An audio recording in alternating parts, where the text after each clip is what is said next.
வணக்கம். எனது பதிவினை இதுவரை சப்ஸ்கிரைப் செய்யாதவர்கள் சப்ஸ்கிரைப் பண்ணும்படி தயவுடன் கேட்டுக்கொள்கிறேன். அன்பின் அருமை. தண்ணீருக்குள் மூழ்கினவனுக்குத்தான் தெரியும் மூச்சுக்காற்றின் அருமை. உழைத்தவனுக்குத்தான் தெரியும் பணத்தின் அருமை. நிழலின் அருமை வெயில் வேலை செய்தோருக்குத்தான் தெரியும். மழையின் அருமை பயிர் வாடும் போதுதான் தெரியும். பசியின் அருமை பானையில் சோறு இல்லாத போதுதான் தெரியும். வீட்டின் அருமை வீடு இல்லாதவர்களுக்குத்தான் தெரியும். வேலையின் அருமை வேலையை இழந்தவர்களுக்குத்தான் தெரியும். படிப்பின் அருமை கைநாத்து வைப்பவர்களுக்குத்தான் தெரியும்.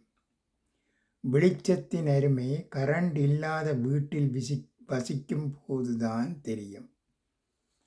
தாயின் அருமை உனது அப்பா 2ஆம் திருமணம் முடிந்த பிறகுதான் தெரியும்.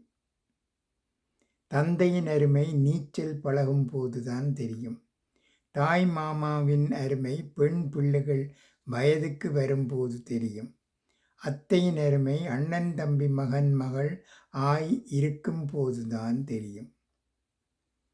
சித்தப்பாவின் அருமை சைக்கிள் பழகும் போதுதான் தெரியும். சித்தியின் அருமை உன்னை உன் தாய் அடிக்கும் போதுதான் தெரியும். அண்ணன் தம்பியின் அருமை உன்னை ஒருவன் கை நீட்டும் போது தெரியும். அக்காவின் அருமை உன் தாய் சரி இல்லாத போது தான் தெரியும். பாட்டியின் அருமை ஒரு பெண் பிரசவத்திற்கு பிறகுதான் தெரியும். தாத்தாவின் அருமை கோயில் திருவிழாவில் தான் தெரியும். குழந்தையின் அருமை குழந்தை இல்லாத தம்பதிகளுக்குத்தான் தெரியும். ஒரு உயிரின் அருமை பெற்ற தாய்க்குத்தான் தெரியும். அன்பின் அருமை அது இல்லாமல் தவிப்பவர்களுக்குத்தான் தெரியும். நன்றி, வணக்கம்.